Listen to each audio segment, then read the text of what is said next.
L'enjeu principal de cette session 6, ça va être de pouvoir faire une dernière passe sur la feuille de route. Pour les participants, c'est le premier jour du reste de leur vie. C'est pour ça qu'on l'appelle l'envol. Quand on remet une feuille de route, il y a quelque chose d'un petit peu solennel. Il y a quelque chose qui est de l'ordre de oh, « c'est maintenant ». Et donc il y a est-ce que c'est assez bien? Est-ce que c'est assez complet? Est-ce que j'ai tout donné? Est-ce que c'est assez ambitieux? Est-ce que c'est assez spécifique? Rappelez-vous qu'on a une empreinte carbone qu'il faut qu'on divise par 5 en 25 ans. Et si on a un PIB qui se multiplie par 2, il faudrait qu'on divise par 10 l'empreinte carbone d'aujourd'hui. Donc croissance verte, croissance responsable, oubliez, il va falloir qu'on fasse autrement. Et dans les camps de base, je crois que le meilleur moment pour nous, ça a été vraiment de se reconnecter en tant qu'équipe de tout ce qu'on avait vécu et de pouvoir se dire merci. Et il y avait beaucoup d'émotions à ce moment-là. Alors je suis arrivée avec une petite lumière qui me disait est-ce que ce monde industriel va pas être froid comme je pouvais l'imaginer. Et je suis arrivée ce matin et j'ai senti déjà une vibration géniale entre tous les gens qui étaient là, donc cette connexion humaine. En fait, ce qu'il faut bien se dire, c'est que des histoires de dirigeants comme ça, qui shiftent, en fait, on a besoin d'entendre ces histoires. On a besoin de les entendre, on a besoin de les lire. Moi, je parle de moi, je parle en réalité aussi de vos organisations, je parle de vos écosystèmes, je parle du monde. Alors, je peux vous dire que moi, quand je suis arrivé à la CEC, je me suis dit, là, on va leur montrer ce qu'on sait faire, nous, les Swedish.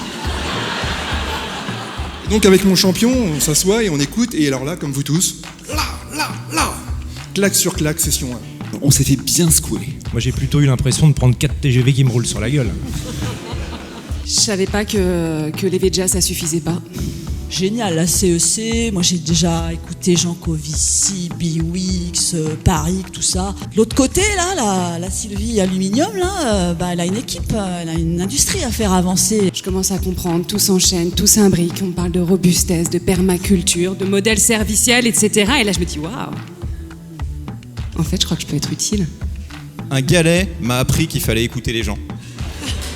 Et puis, des longs moments, les yeux dans les yeux, avec la femme d'un autre. Ça arrive pas si souvent, donc merci à tous.